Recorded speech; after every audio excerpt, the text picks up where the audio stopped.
नमस्कार। News front के show between the lines में आपका स्वागत है। कोरोना ने आखिर बखेड़ा खड़ा कर ही दिया।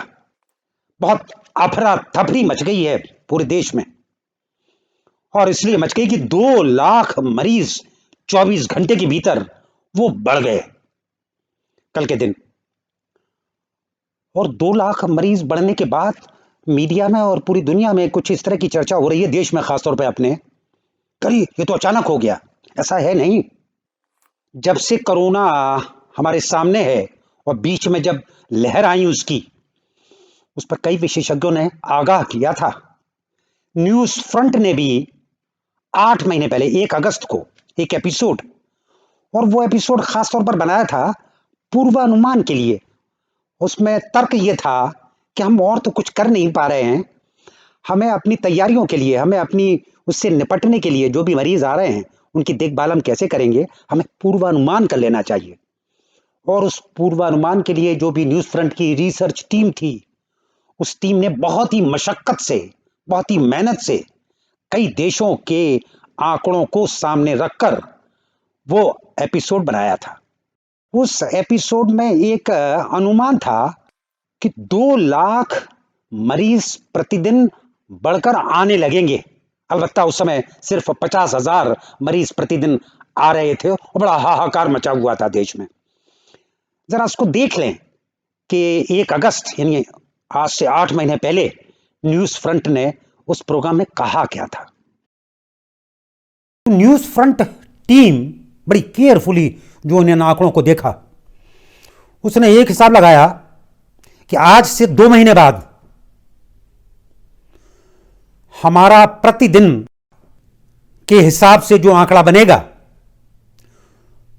उसमें प्रतिदिन संख्या, पूरी आबादी में संख्या जो आएगी वो 1,60,000 मरीज प्रतिदिन होगी।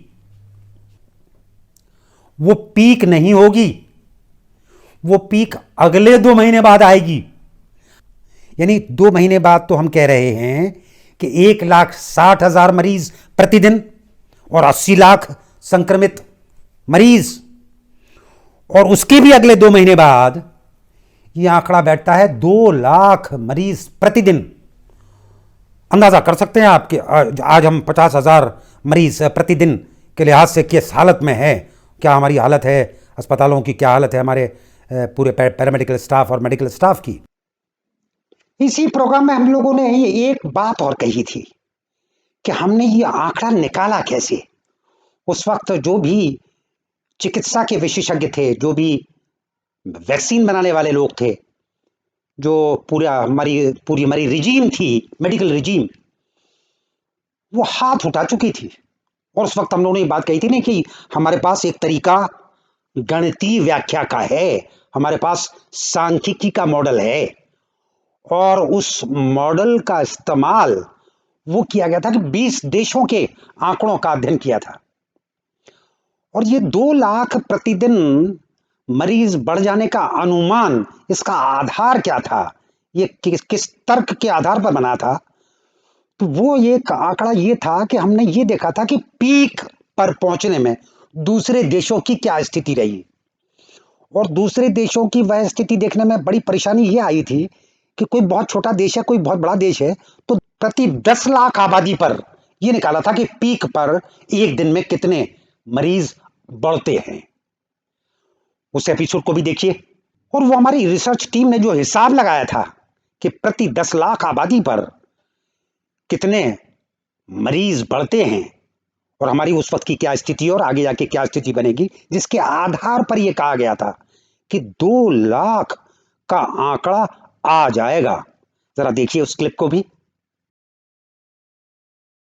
जब हम प्रतिदिन मरीजों के आंकड़े की बात कर रहे हैं, तो वो कुल आंकड़े की बात ना करके हमने प्रति 10 लाख की, ताकि जो देशों का फर्क है आबादी का, वो फर्क कहीं बीच में हमें डिस्टर्ब ना करे, वो फर्क हमें कहीं बहुत ज़्यादा परेशान ना करे, वो आंकड़े को हमारे बिगाड़ ना दे, हमारे निष्कर्ष को बिगाड़ ना दे, क्योंकि बहुत फर्क है। कोई छोटा देश है तो वो कुछ लाख का है, और हम जैसे देश है, और चीन जैसा देश है, वो 137 करोड़ 140 करोड़ आबादी वाले देश है। तो हमने प्रति 10 लाख वो एक आधार माना। और अब हम देखते हैं कि अलग अलग देश जब अपनी पीक पर पहुंचे, जब अपनी चरम अवस्था पर पहुंचे, तो उन दिनों उनके यहां प्रतिदिन प्रति 10 लाख मरीज जुड़ने का, बढ़ने का आंकड़ा क्या था। मुद्दे की बात यह है कि सभी देशों के प्रतिदिन प्रति 10 लाख का आंकड़ा अगर हम देखें तो वो औसतन 150 आता है। आज भारत का यह आंकड़ा 36 है प्रतिदिन प्रति 10 लाख, और जैसा पूर्वानुमान किया गया यह 4 गुना तक जा सकता है। यानी आज अगर 50,000 मरीज प्रतिदिन बढ़ रहे हैं संक्रमित, वो पीक पर पहुंचते समय वो आंकड़ा 2 लाख प्रतिदिन पहुंच सकता है। ये आपने जो क्लिप सुनी, इस पर जरा गौर रखिएगा, अपने सामने बात रखिएगा, ये अपने ध्यान में रखिएगा कि 8 महीने पहले कहा है ये। 8 महीने पहले की जो रिसर्च है न्यूज फ्रंट की टीम की, उसके बाद ये एपिसोड बना था। तो इसलिए ये कहना ठीक नहीं होगा कि इसका अनुमान किसी को था नहीं। और बात सिर्फ यहीं खत्म नहीं हो जाती। जब वो पहली लहर वो जब नीचे उतरने लगी अपने देश में और वो कोताहियां बरती जाने लगी, तो फिर एक और एपिसोड न्यूज फ्रंट ने बनाया था 5 महीने पहले। और उस 5 महीने पहले बनाए उस एपिसोड में आगाह किया गया था, उसमें चेतावनी दी गई थी, उसमें पहले से ये सुझाव दिया गया था कि ये ठीक नहीं है कोताहियां, और ना ये बात ठीक है कि हम ये कहने लगे कि अब कोरोना उतार पर है और अब वो अब गायब होने की स्थिति है। वो भी आंकड़ों के आधार पर कहा गया था, और आंकड़ों का आधार ये था कि उस वक्त दूसरे देशों में दूसरी लहर शुरू हो गई थी, और जो भी न्यूज फ्रंट की रिसर्च टीम ने उन देशों के हवाले से निष्कर्ष निकाला, जरा उसको भी देख लीजिए। उसको भी उस 5 महीने पहले का है ये एपिसोड। इस बीच अगर कोई देश, कोई भी देश अगर निश्चिंतता पैदा करता है तो वो बहुत ज़्यादा समझदारी की बात नहीं है।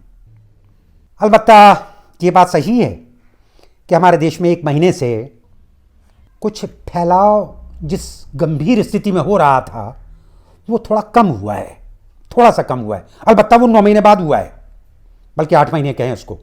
ये 5 महीने पहले जो एपिसोड जो आपको अभी हमने दिखाया, इसमें एक बात और कही गई थी, और वो बात भी उन आंकड़ों के आधार पर कही गई थी जो दूसरे देशों में हो रहे थे, जो दूसरे देशों से मिल रहे थे। और उसका लब्बो-लुआब ये था कि दूसरी लहर पहली लहर से बहुत ऊंची आती है। कई देशों के आंकड़ों के आधार पर वो निष्कर्ष निकला था, जरा उसको भी देख लीजिए।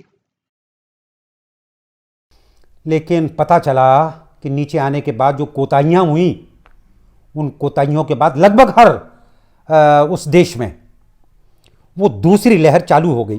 और बड़ी ख़ास बात कि पहली लहर से ऊंची गई, ऊंची जा रही है। और ये दूसरी लहर जो ऊंची जा रही है, ये किस तरह का हाहाकार वहाँ मचा रही है, वो लहर, कोरोना की लहर।